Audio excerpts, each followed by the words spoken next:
Kementerian Komunikasi dan Digital atau Komdiki bakal menerapkan Saman.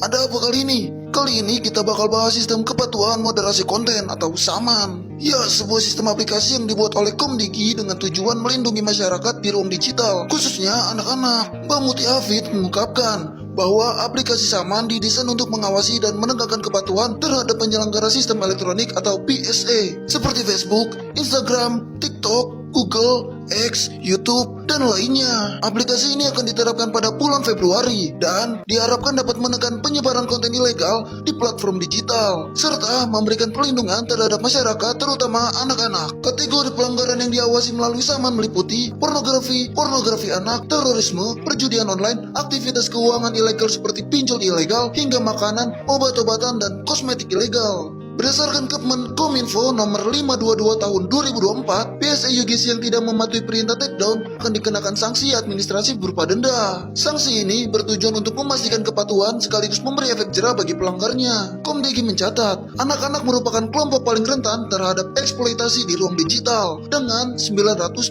kasus, dan diantaranya merupakan korban eksploitasi serta perdagangan anak. Dari seluruh kasus tersebut, mayoritas terjadi karena penyalahgunaan teknologi informasi yang tidak sesuai dengan fase tumbuh kembang anak. Sistem serupa juga sudah diterapkan oleh banyak negara dengan tujuan yang sama, yaitu memberikan perlindungan kepada masyarakat dari aktivitas negatif di dunia digital, seperti konten negatif, cybercrime, bahkan buzzer yang dapat meresahkan masyarakat di ruang digital.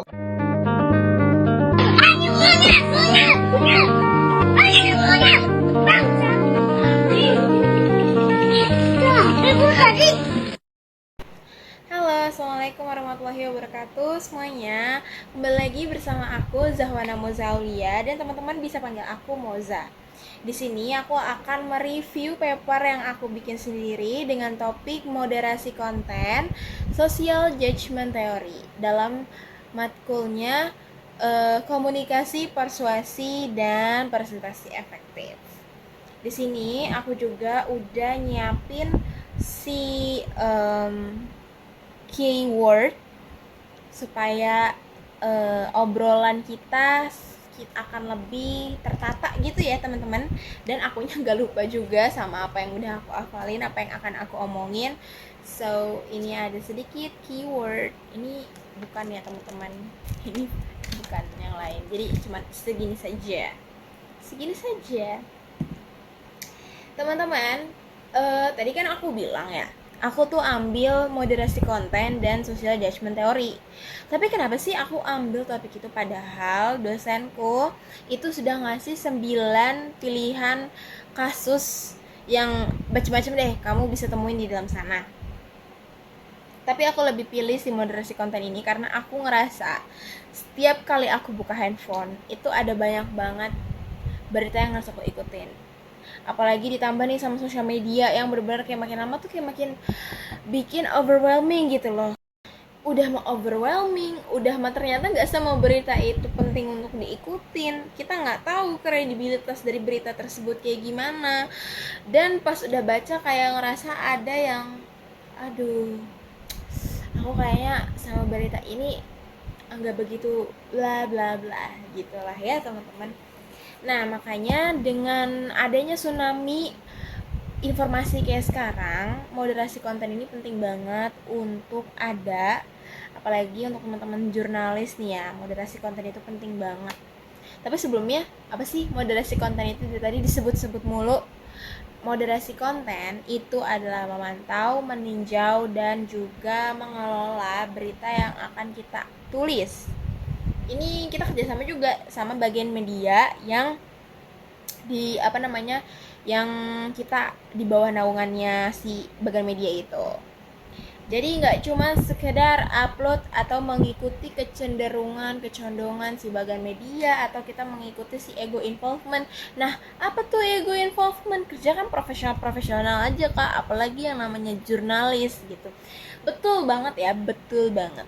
Tapi di sini kalau misalkan moderasi konten itu nggak sesederhana itu. Ada yang namanya social judgment theory. Apa sih kak social judgment theory?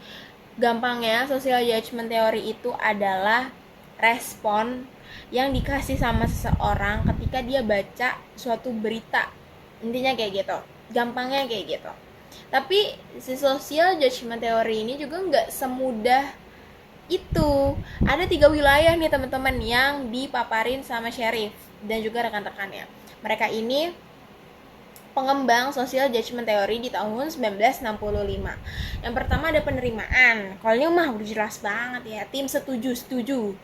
Yang kedua ada penolakan. Ini tim yang kayaknya apa ya? Aku nggak bisa detoleransi hal ini, aku nggak setuju deh sama yang ini. Nah itu. Dan yang terakhir tim netral. Nah si tim netral ini teman-teman biasanya ada karena mereka ini masih ragu gitu loh sama apa sih ini berita gitu, kayaknya harus ditelusuri lebih lanjut lagi baru mereka bisa komen atau ngasih respon yang lain.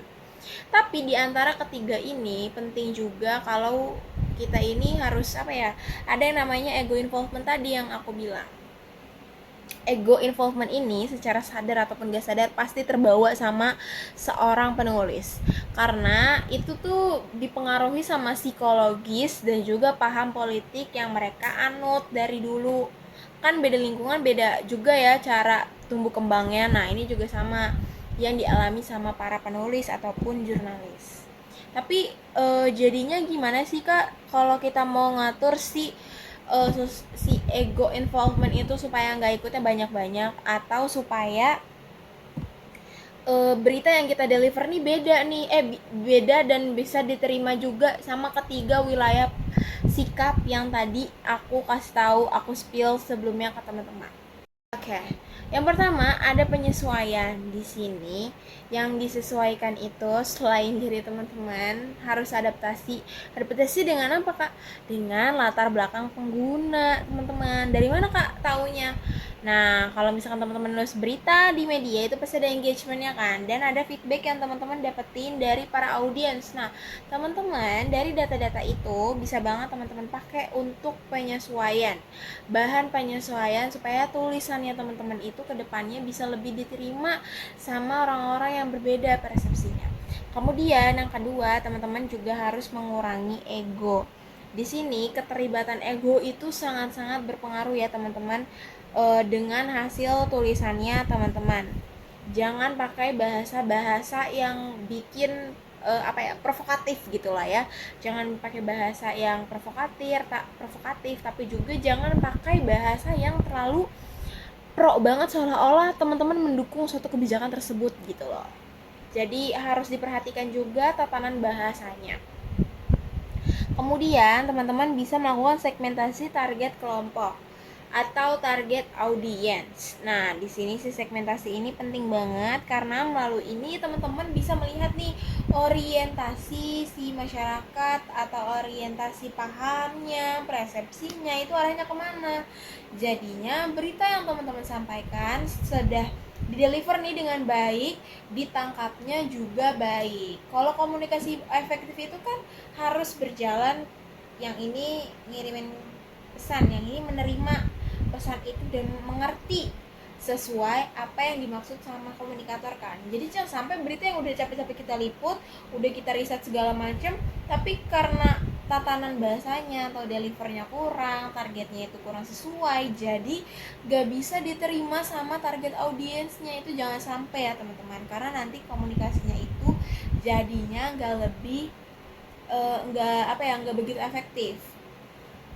Kemudian cara yang terakhir adalah transparansi. Nah ini transparansi kadang suka dilupain ya sama orang-orang. Mungkin media-media besar masih berpegang teguh pada transparansi. Tapi teman-teman, dari tadi kita fokus sama audience, ego involvement, bla bla bla.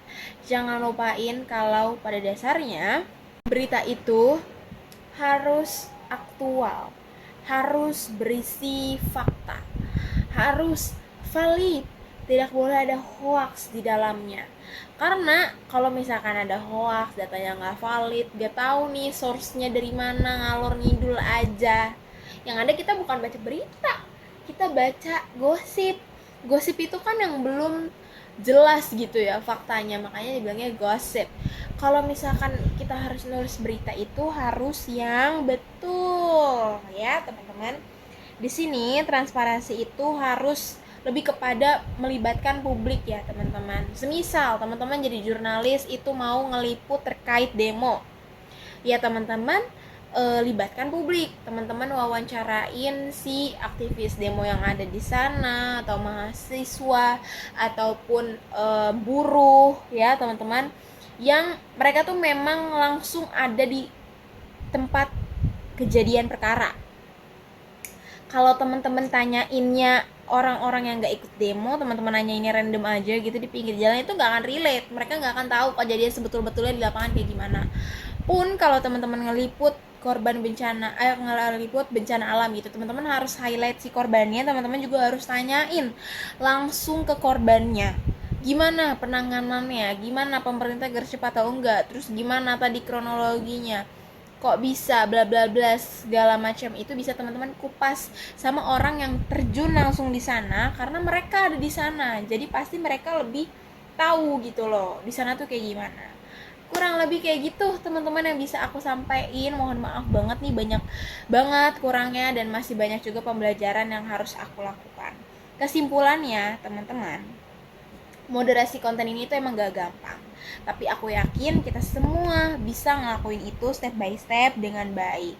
Apalagi karena ini melibatkan aspek sosial, politik ataupun psikologis, jadi rasanya kayak lebih berat ya.